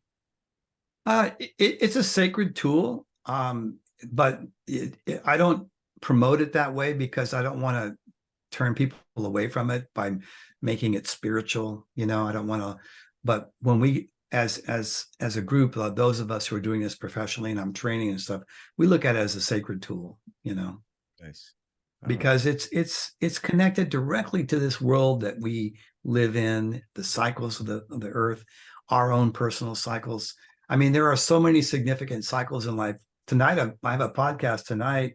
I'm going to be talking about the 5 most important years of life and what they are for each individual, which show up in everybody's cards at different years and what they mean, so forth. Where you is that a live podcast? Yeah, it's a live podcast. It's going to be, well, let's see here. I'm gonna say it's always on Zoom. I can give you the Zoom link real quick if you want to. If you want it, I would love to check that out. Let me get my calendar up and grab it real quick. Kind of fun. Where is it? There it is. Do you remember the Okay. name of the show by chance or no? Well, I call it the Mr. Destiny show. I used to do radio shows a long time ago, Yeah. Okay. and they started calling me Mr. Destiny. Yeah, I was gonna Hey. say you did a lot of radio shows according to your biography. Over Oh, yeah. 1,000. Yeah. All right. Let's see. Did you? Oh, there it is. Okay, so that's 8 o'clock tonight, Eastern time, Okay. 8 to 9. Yeah. So If you guys want to tune in or share it with your audience or whatever. yeah. Yeah, I no. appreciate that. That's well, I have them. I do them about every 2 weeks on Monday nights. Right. Yeah, And it's do you fun. also record and put out there for like people that can't? Yeah, they're all on Spotify. Nice. Okay, All right. great. Perfect. All right. Yeah, I guess I have a channel on Spotify. I mean, I started out with Anchor FM, Yeah. and then they moved over to somehow to Spotify, or it was Spotify. So people listen on different places, but they definitely have them on Spotify. Okay. I Nice. think it's under my name. I can't remember. I was I'm just not- gonna say if you search Robert Lee Camp, Robert Camp on Probably it'll show up. YouTube, all of the above. Yeah. They'll find it. because Yeah. And I have a YouTube channel. I don't put my podcasts on YouTube yet. I'm just don't have enough time. Yeah. But I may do that in the future. I have a lot of other videos I made, though, some introductory stuff about people, so people can get information about the system. We have a free e-course they can sign up for at Seven Thunders. You get an email every day, once a day for like 15 days. It teaches you the system from the ground up. It's free. Yeah. We have a free I- application on there I told you about. So you So actually offer a free course that people can take and utilize in order to understand. yeah, you just get an email once a day telling you how from the very beginning about your card and different things and how the system is structured and the terminology, so you get to understand little things about yourself. That's Just from the course. I've Yeah. got to sign up for that. That's very cool. Yeah, it's just if you go to seventhunders.com, there'll be a pop-up for the newsletter. Just Okay. sign up for that. Oh, I'm sorry, the e-course, it's on there somewhere on the menu. I apologize. It's Okay, on the we'll menu go. somewhere. All right. Perfect. It's not that hard to find, but Well- well, it's great meeting you guys. This is great. Robert, thank Yeah. you so much for your Yeah. time today. Appreciate it. Yeah, it's great, and I wish you guys great success. I see success for both of you guys, so Yeah. keep on. You're doing the right thing. Keep on. No, Yeah. All right. absolutely. And it's sharing your story and Yeah. story of others that allow other people to, really learn how and remember who they are and remember how powerful they are. And that's Yeah. what we're all about, showing a Oh, different that's beautiful. I So, love that. That thank you really for hits tuning in. home. Yeah. because we're going to be inviting you back. I can already tell. Oh, sure. I'll be Yeah. happy. Yeah. Yeah, let me know anytime, man. It'll be fun. We'll have fun. Maybe next time we can talk about some of these crazy people that are in charge of shit. That's Yeah, exactly it. that I was would- gonna, you didn't even get in, We with would Do that. like a political worldview kind of thing. It is Absolutely. crazy. It Here's is. a quick one. Zelensky, Putin, Yeah. and Xi Jinping, all the same card. All the All- same card. All the same card, all two Wait a- diamonds. Where does Biden sit with that? Yeah. Unfortunately, he's in a weak position with them. Yeah. Trump was in a strong position. Yeah. Because Trump's a 3 of diamonds and It's interesting. Biden is a 4 of clubs, which is the support for those 3 cards, not the one who leads them or directs them. Uh-huh. Anyway, but we'll get into that another Okay. Yeah. time. I would love to We do have that. to dive into That that. would be That's going to be amazing. fun. Yeah. Okay, and we'll look at some other celebrity shit. It's really fun to see. All It is. The Our cards really mind- tell you a lot about them, about their personalities. Oh, I'm sure. Good luck on All right. tonight's podcast, Robert. Yeah. Okay, thank you guys. Have a All right, great take care, rest of your everybody. day. All right. See you Bye-bye. soon. Perspective Shift is brought to you by fdailycoaching.com. If you're seeking assistance to help navigate you through a difficult time or feel challenged to reach your full potential, Frank Daly can guide you to a perspective that will allow you to utilize your imagination and experience a more fulfilling and satisfying life. Frank has been working with people for over 20 years as a coach, helping them understand the power they have to transform their lives.